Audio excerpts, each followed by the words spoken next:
securing the remote workplace. That was Vikas Malhotra, the country manager for LastPass. And here's a quick question for you. When was the last time that you did a personal security audit? Checking to see if the login authorizations that you had given are, active or cleared out, same password across several devices, or the worst of it all, passwords saved in a text file on your desktop. You don't need to tell us about it, but be honest with yourself, and you know what you need to do. And while you're pondering about that, don't forget to tweet and tell us what you're thinking on hashtag CISO Summit 2022. And with that, let's connect across to Mick Douglas, the managing partner at InfoSec Innovations and a certified SANS instructor. And he's going to talk to us about something that we definitely need to know, but hopefully never have to deal with. Rapider incident response. How fast should you go? Let's find out all about incident responses, how to get there. Mick Douglas to you.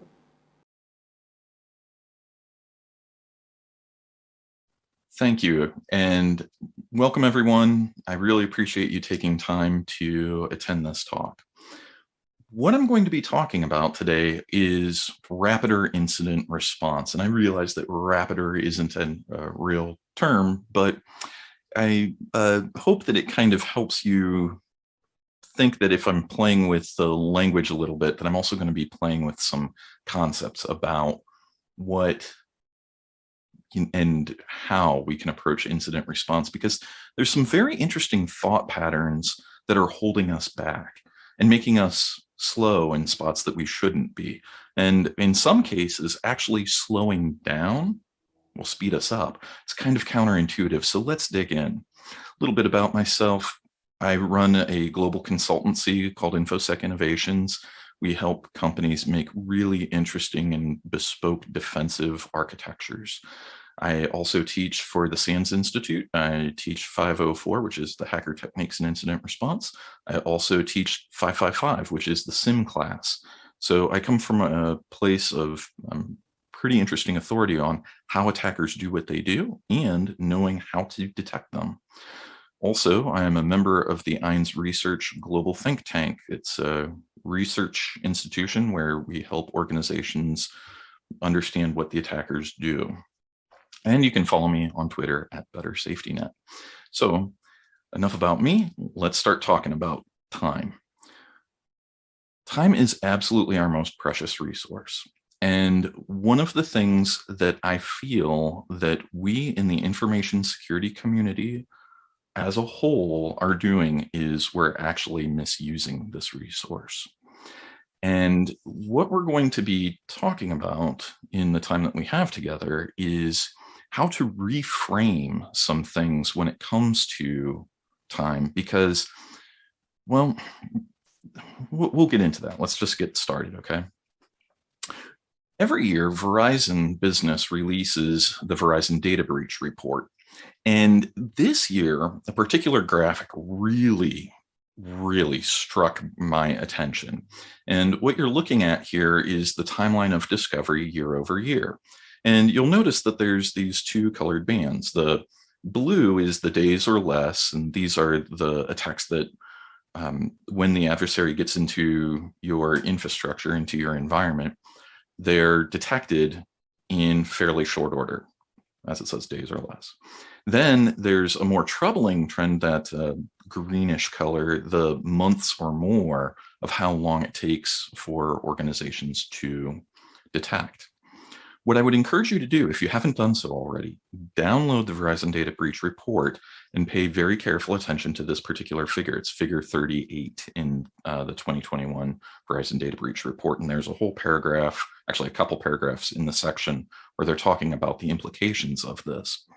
And without exaggerating, I kind of wish I was, when I got to this section, it was not just sobering, it actually really troubled me. It made me have difficulty sleeping for a couple nights, because this made me realize that there's some really interesting problems in the industry.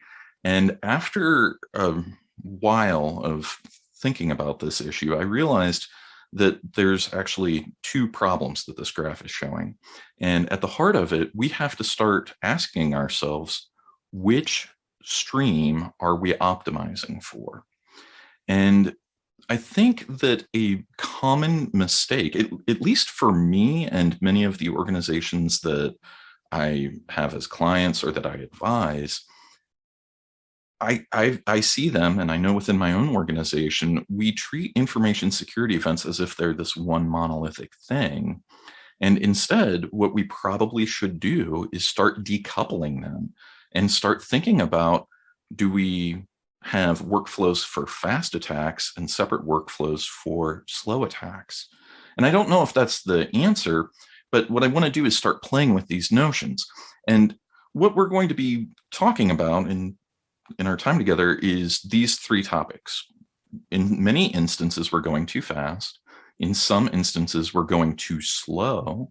And then we're not investing our time, our attention properly. So let's start first with going too fast. And I wanted to start with this and spend the most time on this because this is going to be the most controversial part of the presentation.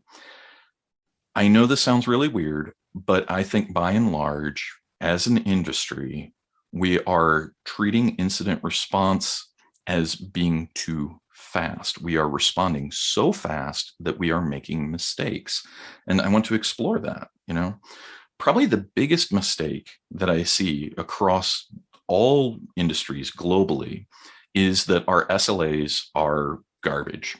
They are completely arbitrary. We have, we'll respond to this ticket in an hour, a half hour, 15 minutes. Okay. That number is completely made up. It's arbitrary. And, maybe 15 minutes is the appropriate speed. But what I find weird is that we've bound ourselves to these metrics, to these numbers that don't have any bearing in reality. And if you think about that chart where we had those streams, even the fast one where you notice the attack in days or less, an hour or two does not make an appreciable difference in that time horizon. And on months, it becomes a rounding error. And so I'm very, very troubled by how shallow our initial incident response is. We're basically optimizing for alerts of, hey, I saw this thing, hey, I saw this thing, and no real analysis, no context, no telling of stories. So I know it sounds really weird, but what I would encourage you to do is, if you're in a position to do so, review the SLAs, challenge them. Why are they this short? And I realize that for even those who are in a position of leadership, you'll say, but Mick, that's crazy. This is contractually required. I get that. I used to work at an MSSP. I know how that game's played. But what I want you to do is, to the extent possible, just push back on that thought pattern. You might not be able to change it or draw it out, make it longer. But what you can do is start critically evaluating, why is it that my SLA is this? What can I do to make more meaningful use of that time? Because if your value add is simply, hey, there's this alert, hey, there's this alert, there's no, you could be replaced by a macro. And that's not what you want. You want to actually be doing some storytelling. And the more you collapse that time frame, the shallower and thinner the story is. Now, I do think that one thing that is really weird is how we're approaching ransomware. For quite some time now, we've been really misunderstanding how to handle ransomware.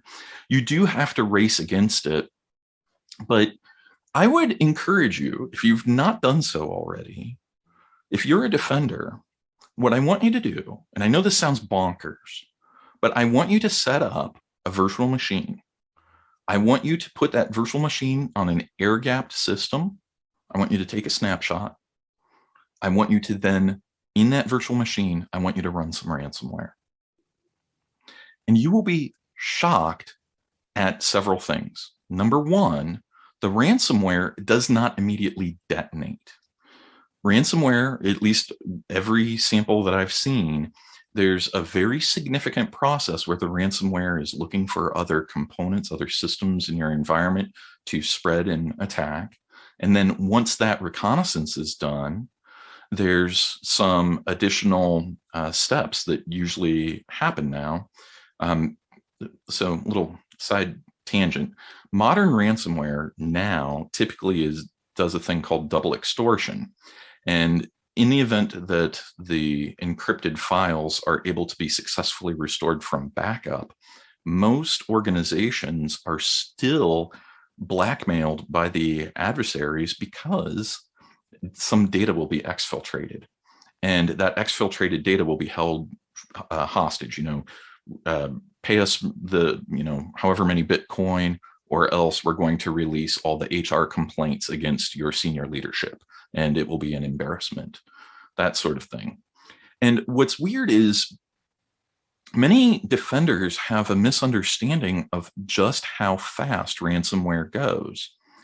In many cases, it's dramatically slower than you may think.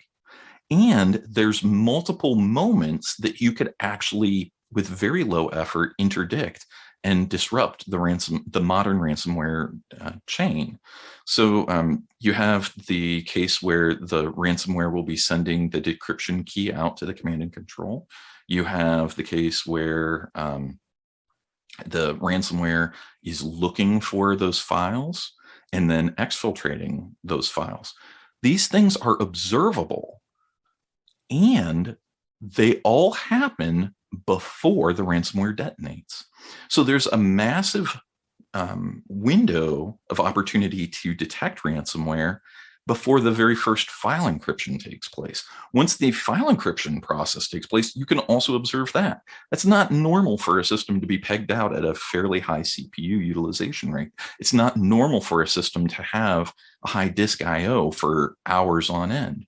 So I find it very weird that we're moving so fast, and in some cases, we're going so fast that we're making grievous mistakes.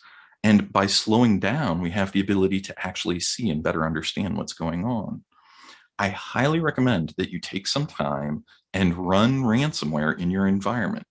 Again, in an air-gapped space where you can safely detonate it. You will learn some very interesting stories from it. It's shocking. So why the rush? One of the things that year over year we see is that adversaries are in networks, and the number depends on the report. Some consultancies will have the average dwell time that the attacker is in your network before detection is 200 days, 90 days, 60 days, depending on where you are in the world, what market vertical you're in, your numbers will fluctuate. There's no single global number. But what we can all agree is that there's ample time to just pause, think, and start doing things differently. So one item that I would encourage you to do is, with the help of lawyers or your compliance professionals, sit down and find out what your notification requirements are. Different regulatory bodies are now wising up and are doing mandatory notification timelines. So once you know that there's been an incursion in your network, you have 72 hours a week or 24 hours, some time number of how long you have to notify that regulator or notify the clients. Sometimes that's like business partners will require it as part of your master services agreement, for instance. And that's great. I love that. But what I've not seen much of, there's a few organizations that do this. Far too few do this. What you should be doing is taking that notification time frame and using that to inform what your SLAs are. You should be using that to inform what is your standard operating procedure. How do we validate these issues? How do we analyze these issues? And one of the things that I've found for my clients who are willing to go on this journey of reviewing things from this perspective is that they have massively misallocated their time. And the technical aspect of it is okay-ish. Where things tend to break down is the inter-team communication between IT and the line of business that's impacted, IT and the public relations team, IT and legal. These handoffs take time. You need to optimize for those. So start planning on how to do this. Start thinking in these terms. It's a radical shift for many organizations, and I think it will be one that you will find very pleasing because it makes for a much more sustainable speed. You get to slow down in some places. You also get to speed up where it matters. I also think that our desire to rush has made our incident response process very, very brittle and shallow. I've been doing this for a very long time. My first technical job was in the late 90s. And one of the things that I find very curious is that we're still doing many of the incident response techniques from way back then. And attackers in the network, oh no, let's block them at the firewall and we're good. Well, I'm here to tell you, back then in the 90s, it wasn't effective. Back then, attackers could simply open up a VPN and connect in, from another part of the world or, another machine. Now, it's even less effective than ever. If you're doing IP-based blocks, okay, we block this particular IP address. It's pennies to now spin up another machine in a cloud provider. And in some cases, the attackers are spinning up those attack systems in your same cloud provider. How do you solve for that? So I think that a lot of organizations have confused speed with efficacy. Now, I want to be clear. Don't walk away from this talk thinking, Mick said we shouldn't do firewall blocks. I think that it's part of an overall holistic approach, but I think that we need to critically review and revisit what we're doing because we've confused speed for good. And I know that this is troubling. And for many of you, you won't be able to do this.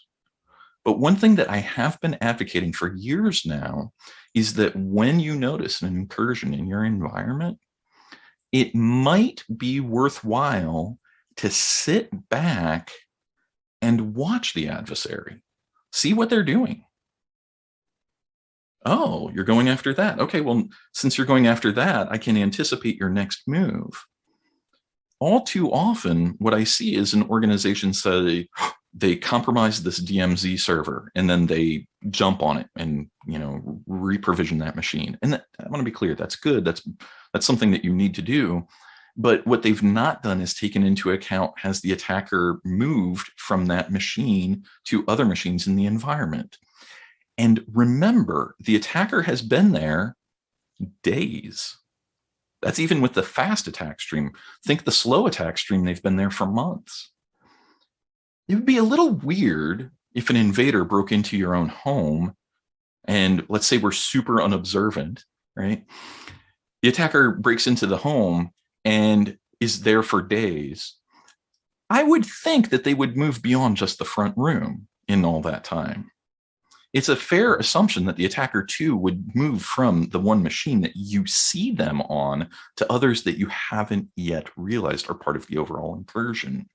So start rethinking that the attacker has been in your environment for days, weeks, months, years. Chances are they've been sitting, listening, learning how your network is configured, and they have moved successfully through your environment. So yes, they are on that one machine that you detected them, absolutely. But start thinking deeper of now that they were on this machine, where else could they have gone? What accounts did they steal from this one machine and use elsewhere in the environment? So those are the sorts of things that you need to start rethinking about so that you can have a more holistic approach. On the flip, I know this sounds like I'm talking both sides, but we do need to talk about how we're moving too slow. There are some massive problems in the industry. And if you follow me on Twitter, you'll see that I'm railing against some of them. So what I'm going to do is talk about some of the things where we as an industry-wide, regardless of which market vertical you're supporting, we need to get better. We need to get faster. One area that we absolutely have to get better at is our process improvement.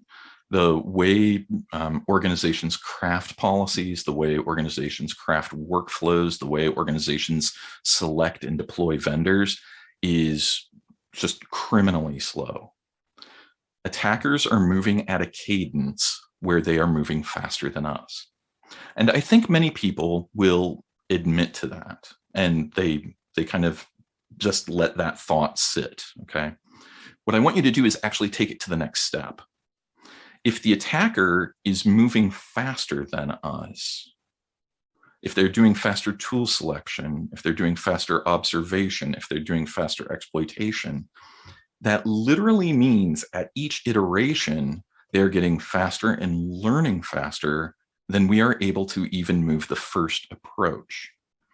And so it becomes an issue not of a linear progression, but one of a logarithmic progression where the attacker is moving at a faster and faster cadence, and we are not even iterating. And so what we have to start doing is owning up that our process and procedures are far, far too slow. If you've ever been in a change management review where you've just thought like, my goodness, how many more people are we going to have on this meeting? How much more are we going to talk about this particular sentence in this policy? Chances are you're moving too slow.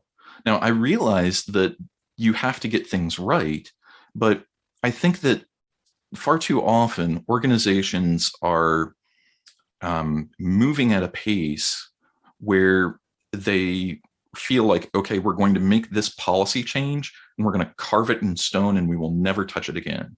And that's foolish. That's not how it works. You will eventually go back and change that policy. It happens. So start optimizing for it. Make the policy changes faster. Make the tool selection faster.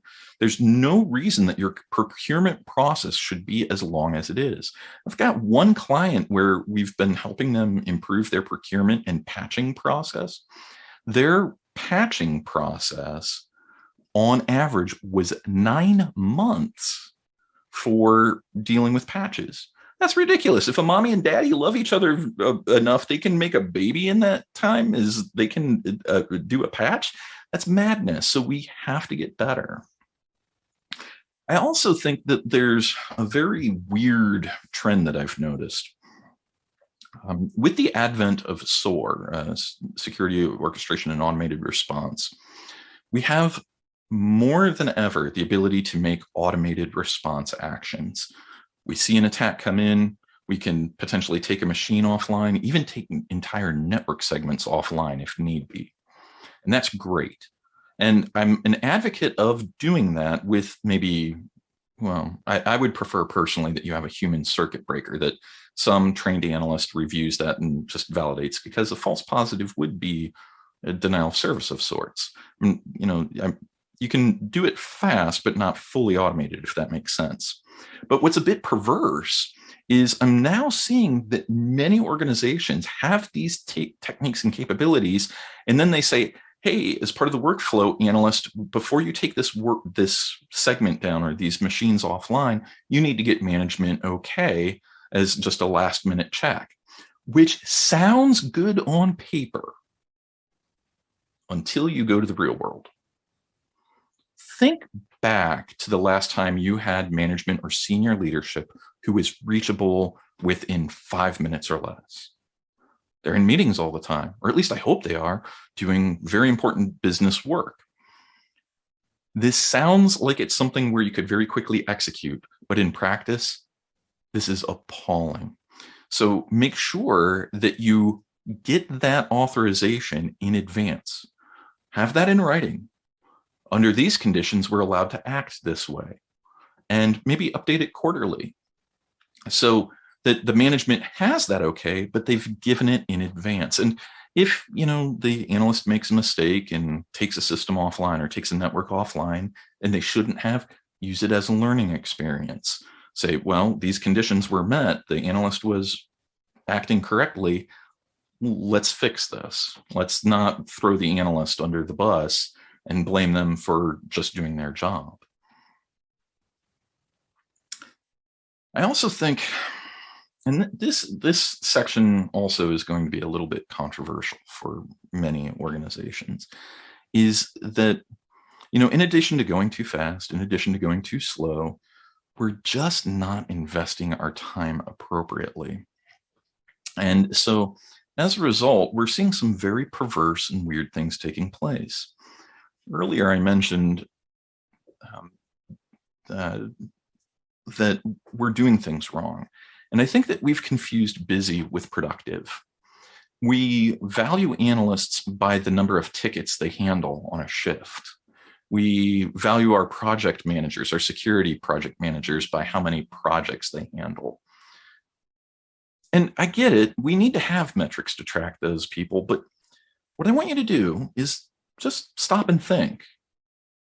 If we're measuring by that, we're actually, in a weird way, creating a perverse incentive for them to have very shallow, quick hits that they can mark these check marks off, but they're not actually advancing anything. And so what I would encourage you to do is start thinking about how you can shift toward the productive.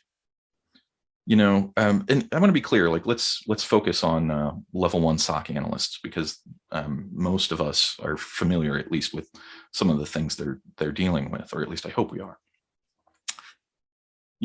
I'm absolutely certain that we still need to track the number of tickets an analyst closes.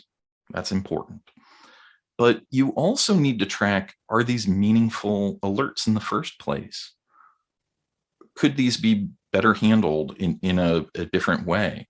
Could we, most organizations track the time analysts spend on tickets, which I'm personally not a fan of. That metric, though, can be leveraged in a very novel way. What I like to do is aggregate all the tracking of an analyst's for a particular alert type. And what you will quickly learn is that we have this, let's say, phishing alert. A phishing alert takes X amount of time for an analyst to work. Well, if it takes that long, great. But if we have a ton of phishing alerts and maybe it takes 5 minutes, what can we do to save a few seconds to make it so that that team, that group, is going to be doing that high volume number of tickets faster, easier, better? Because, because if you're just tracking closure rate and nothing more, you've effectively created a race to see which analysts can respond to the ticket queue the quickest and cherry pick the easy ones. And that, you don't want that. You want the analysts to be doing all of them. And the other thing too is, it's a very interesting twist, but you should also be looking at the alerts that are very expensive in terms of time. I like to use one of my favorite metrics to do is, here's a few tickets that are very slow to do. What can we do to shave time there? And once that time is recuperated, how can we reallocate that time? And then the other thing, and this is one of my favorites to do, is you will find that there are analysts who work the ticket queue or do their job faster than others. What I would encourage you to do as part of process improvement, approach them and say, hey, we've noticed that you're doing these tickets so much faster than everyone. Your success rate is good too. That's you don't want fast and wrong, right? What you will do is you'll say to them, all right, you're doing things at a faster speed. Now, one of two things have happened. You've either found a rock star who can go through tickets super fast, or more likely, and this is borne out after years of analysis, more likely what you found is somebody found a way to cheat the system. They're going off script. They're going against the workflow, but the outcome is good enough or similar enough that it appeases the workflow. It's not following the workflow, but the end result is what's needed. And what that is a gold mine. Approach them, give them amnesty for not following the workflow, and say, look, you're doing something differently. What can we do to replicate that behavior with everyone? Because we want that to be, spread out throughout the organization. So I would encourage you to just start flipping and thinking about things differently. Now, this next section, the next couple slides, is going to be very confusing for some of you. We are all security professionals, regardless of what our title is. Our job is to protect the data and the networks that that data resides on. But what I feel that we need to start doing is stop thinking about ourselves in terms of security professionals, because that frames the actions that we do of, oh, I need to protect the data this way. I need to defend the data. I need to respond to the attacks against the data these ways. Instead, what I'd really like us to start doing is to start thinking about how we can do security radically different. What can we do to make it faster? One of the things that I do with my consultancy, and I would encourage you to do it too, is that we like to end the week on a positive note. And so for the last few hours, every Friday afternoon, my subcontractors and employees are strongly recommended to block off Friday afternoon, like a couple hours, for process improvement. And one of the things that we do is, how can we make what we did the last week go faster? How can we make it be, more accurate so that we're able to improve and be better? What can we do so that we're doing the same level of work using less resources? And I know that this is very weird, but what we should do is, at least for part of their time, is to actually have a moment dedicated to each work week where my job is not that of a security consultant. My job is not that of a business owner. My job is process improvement. And if you're not yet aboard with the idea that our job, or at least a function of our job, is process improvement, let me challenge that thinking with a very important counter-argument. A successful incursion into our environments is nothing more than a symptom of a failed process. If we were patching, if we were configuring the network, if we were protecting the accounts correctly, the attackers likely would not have got in. And so that incursion is not, it causes a work stream, yes, and you need to address those work streams. You need to remediate that attack. Yes, all that. Yes, 100%, please do. But also look at it slightly differently. Look at that incursion as a sign that we have some failing somewhere, and we need to address that. Many organizations will do a lessons learned on events that are of a certain threshold. It was big enough that we needed to learn from it. And that's great. But I still see organizations not treating them as the core issue that they really are. And I don't know, like, I don't want to get too philosophical about it, but if you've ever worked at an organization where you've had a report that, and maybe this isn't your organization, maybe it's a friend's organization, right? Where you said the report says something like the user clicked the link in the email. Okay, that's fair. The user should not have clicked the link. I'm not taking the user off the hook. But what I do want you to ponder is, why did that user even have that mail in the first place? You should have a mail scanning appliance, or some, like your cloud service provider has a mail scanning option. Those malicious links should not get to the users. Failing one. Next failing is, why was the user able to click that link? When the user clicks that link, there's a whole chain of events, any one of which are observable. A DNS request is made to this malicious domain. If it's a known bad domain, why did the DNS server give them a response to tell them where to go? That should have been flagged. That should have been stopped. The web browser went to the malicious domain and received the malicious code. So you have the web traffic to detect, and then the malicious code's coming in. So you actually have the going to and the coming back. And so, yes, again, the user clicked the link, but there's all these different elements that are occurring that can and should be detected. And my goodness, why was the malware even able to detonate? Why was it able to run? With the way we have application control, it used to be called application whitelisting, that should have been observable. That should have been stopped. We have the EDR tools. Why is this still a thing? It shouldn't be. Yes, the user clicked the link, but there's so many more stories, so many more elements. Look at it from a whole process.